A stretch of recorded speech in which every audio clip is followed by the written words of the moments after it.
ay sa pangalan po ng dakilang Panginoong Jesucristo, isang mapagpalang hapon sa bawat isa. Nandito po tayo sa ikalawang bahagi na kung saan ating pong pinaghahati-hatian ang tinapay ng buhay o tinatawag na salita ng Diyos, Ibanghilyo na pinagkakailangan ng ating nag-iisang kaluluwa na kanyang pinakapagkain upang ito'y lumakas at mapaglabanan natin ang mga pagsubok, mga danasin ng tao dito sa ibabaw ng sanlibutan. Ngayon po dapat tayo dito sa isang sitas. Sabi po sa Ebanghelyo ni Apostol Juan, sa Kapitulo 8, versikulo 44 hanggang sa 47.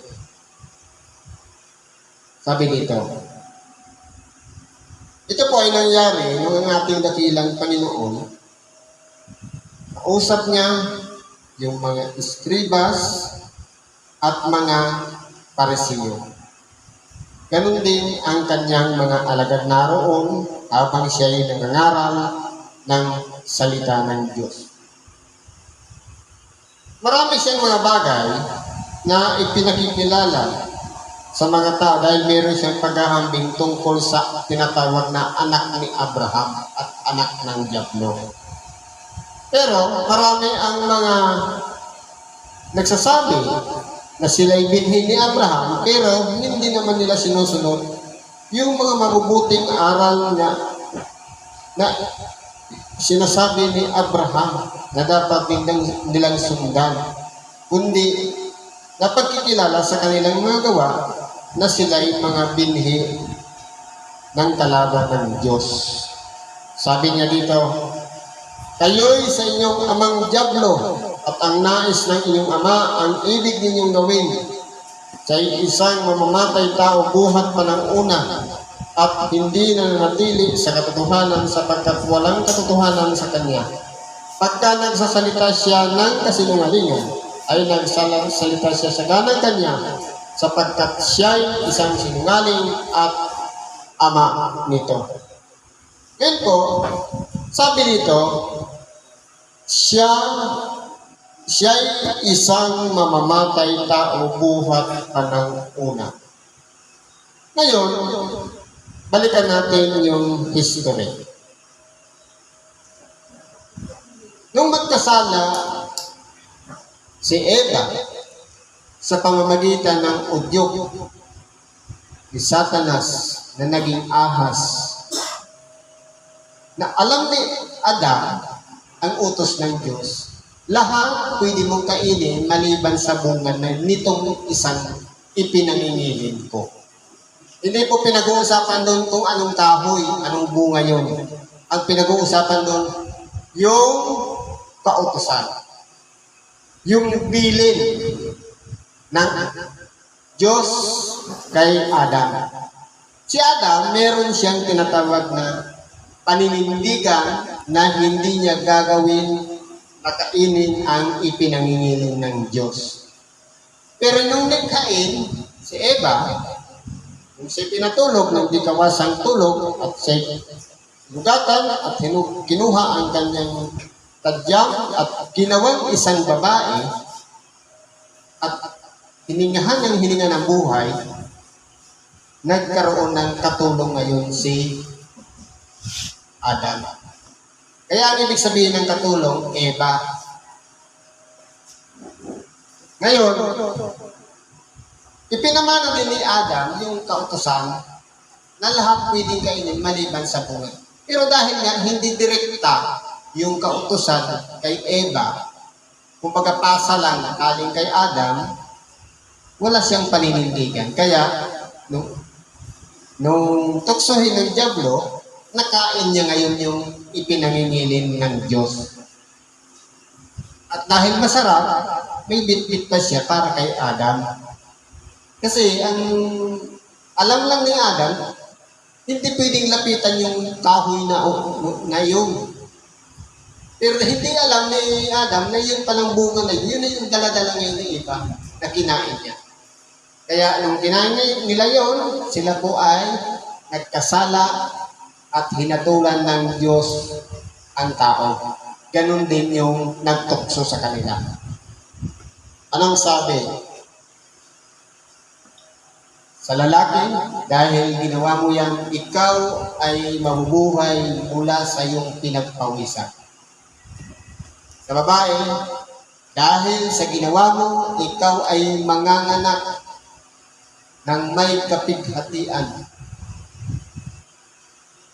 At dahil naman doon sa nagtukso, dahil tinukso mo siya, ikaw naman ay lalakad sa pamamagitan ng iyong tiyan at alabok ang iyong kakanin.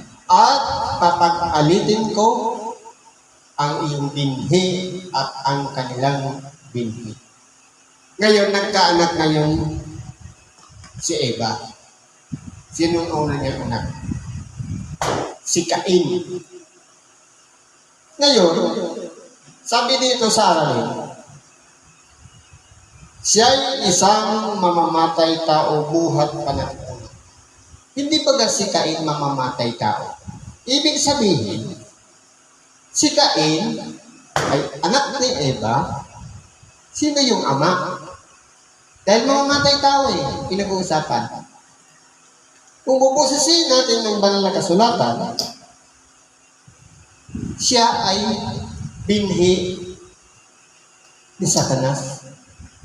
Kasi mamamatay tao na Ang binhi ngayon ni Eva, ay ni Adam kay Eva, walang iba si Abel.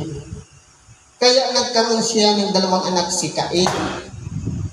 Totoo, kung ano yung pinakapaya, walang kwenta, yun ang inihahain niya. Ibig sabihin, hindi niya kinikilala ang Diyos. Pero kay Abel, kung ano yung pinakamalusog, kung ano yung matataba, yung ang iniaalay niya sa Diyos. Dahil yun po ay binhi naman ni Adam. Ngayon, sabi niya, papag-alitin ko ang iyong binhi sa kanyang binhi. Hindi ba unang generation pa lang, nagpatayan na ngayon yung dalawa. Ibig sabihin, kung ang Diablo ay mamamatay tao buhat pa ng una, meron siyang binhi na mamamatay tao. Walang iba si Cain. Kaya nga, dahil sa inggit, sabi dito, ang Diablo ay magsasalita siya ng kasinungalingan sa sariling ganang kanya, sapagkat siya isang sinungaling at ama nito. Hindi ba yung pagsisinungaling lang? Bakit sabi, nung tinutokso ngayon sa iba, kainin mo yan. Anong sabi? Hindi ko kakainin yan dahil sa oras na kinain ko yan, ako ay mamamatay. Anong pagsisinungaling ang sinabi niya? Hindi ka mamamatay, kundi ikaw ay magiging Diyos din naman. Kumbaga, yung pagsisinungaling ng Diablo kay Eva, ito po yung nagdala para mahikayat kayong si Eva na kainin yung ipinangingiling ng Diyos. Kaya po siya tinawag na ang Diablo na ama ng kasinungalingan. Dahil po nung una, nagsinungaling na siya. Ngunit, dahil sa sinabi ko ang katotohanan, ay hindi ninyo ako sinampalatayanan. Kaya po, maglalaban ngayon yung tinatawag na kasinungalingan at katotohanan. Truth and false. Ngayon, dito sa argumento ng mga eskribas at parisiyo sa ating dakilang Panginoon na sila'y binhi ni Abraham. Pero yung kanilang pinaggagawa ay mga kasinungalingan.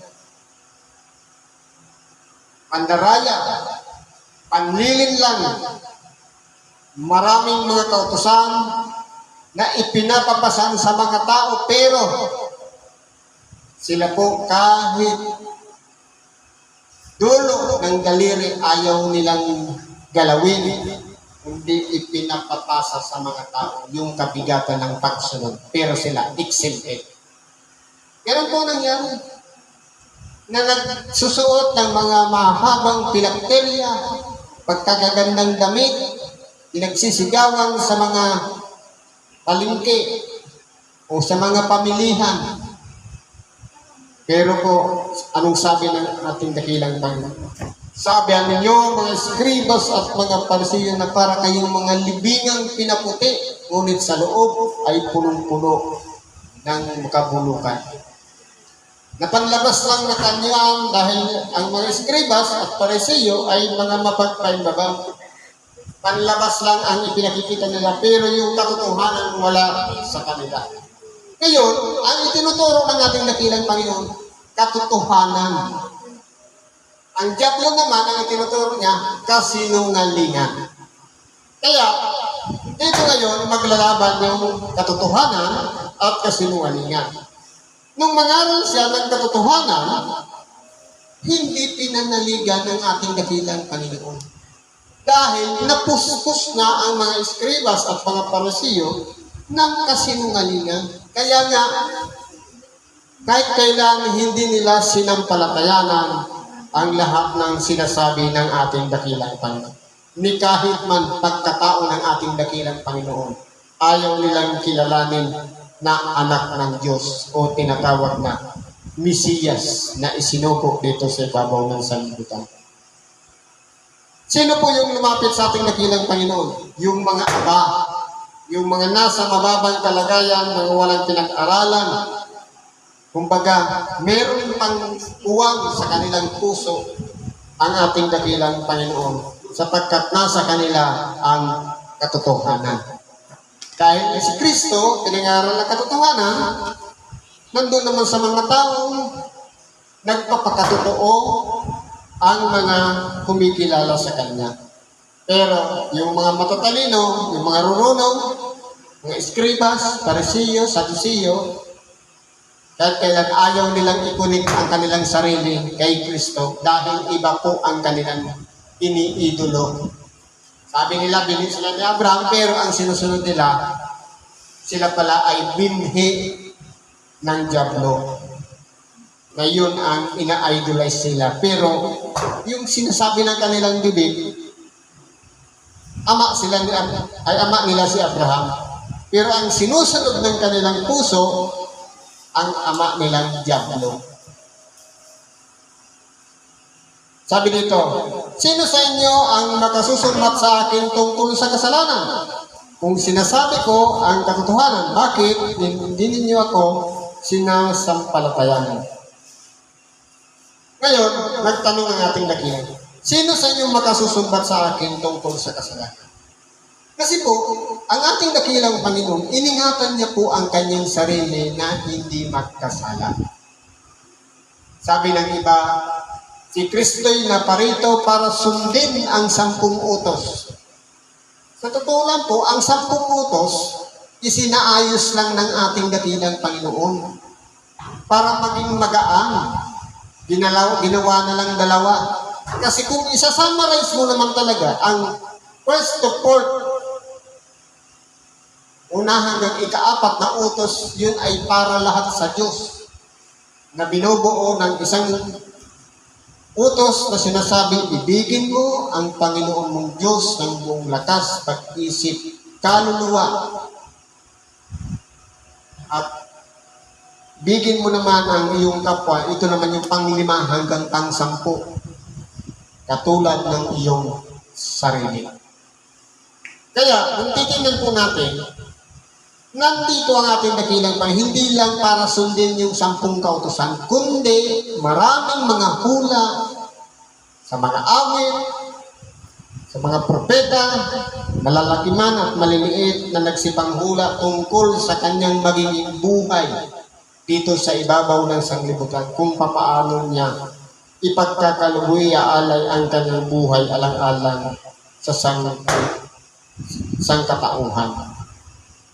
Kaya po, sabi niya, ano tayo masusumbat ang ating dakilang Panginoon ng kasalanan? Ang ginawa niya, inanaw niya na lang lahat ng nagawang pagkakasala ng sangkatauhan. Kumbaga, sa halip na tayo yung magsakripisyo, tayo yung magpenitensya, tayo yung maglaan ng mapawalang sala tayo, ubayat sala, sa halip na tayo yung gagawa, inako na lahat ng ating dakilang Panginoon. Kaya, walang maisusumbat sa kanyang kasalanan. Kahit man sa harapan ni Pilato, walang makitang katagkakasala ang ating dakilang Panginoon. Kaya nga siya'y naghugas ng kamay.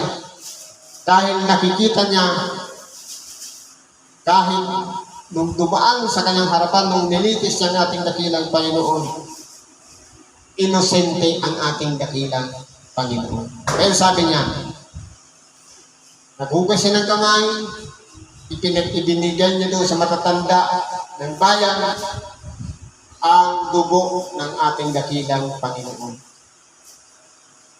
Kumbaga, sisihin man, siya lang ang nagbigay ng direksyon kung papaano si Kristo iharap sa tao. Pero ang tao pa rin ang naghatol sa ating dakilang Panginoon. At sabi dito, ang sa Diyos ay nakikinig ng mga salita ng Diyos. Dahil dito, hindi ninyo dinirinig sapagkat kayo'y hindi sa Diyos. Ngayon po, meron po kasing pagkakilanlan ang mga taong nasa Diyos. Halimbawa, nandito tayo, umalis tayo sa ating tahanan, nagbigay tayo ng oras, o panahon, at pagkakataon sa lugar na ito. Dapat, huwag nating sayangin na habang mayroong nagsasalita dito, pinakikinggan natin yung sinasabi ng tagapagpahayag ng salita ng Diyos. Kasi po, sabi dito, ang sa Diyos ay nakikinig ng mga salita ng Diyos. Para malaman kung tayo nga ba ay nasa Diyos, dapat nakikita po yung sa gawa. Ibig ko palang sabihin, kung halimbawa, nandito tayo, habang may nagsasalita sa unan, tapos palagay natin, halimbawa nagsalita kanina si Fred Tay, tapos ako tulong, ibig sabihin, hindi pala ako sa Diyos. Kasi hindi ako nakinig.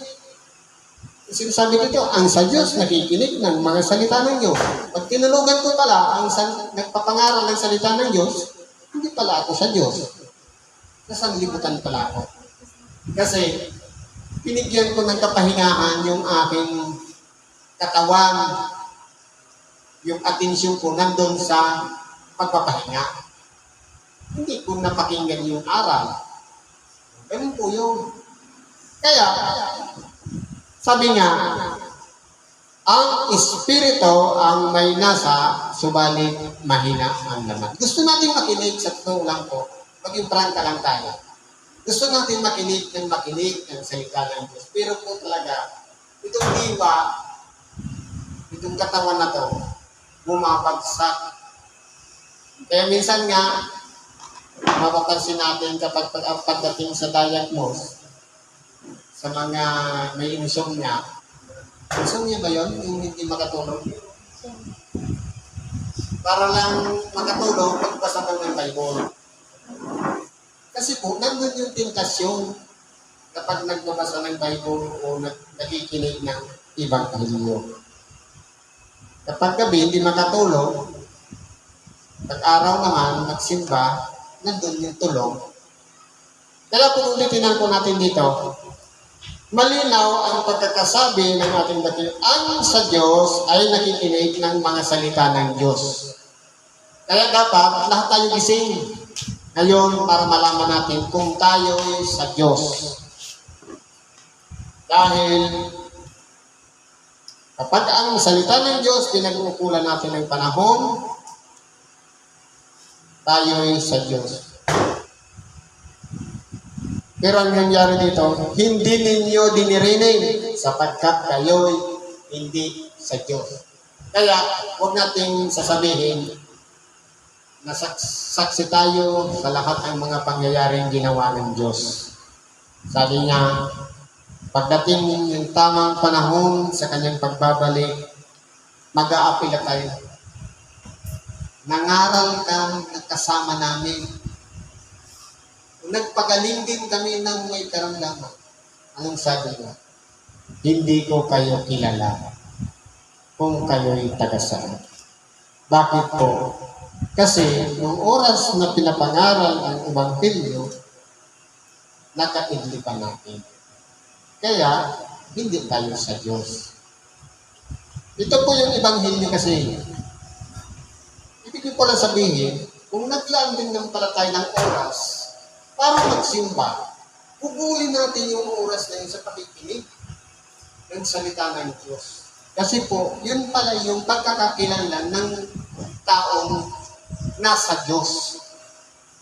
Pero kung ayaw natin makinig, ibig sabihin, hindi tayo sa Diyos.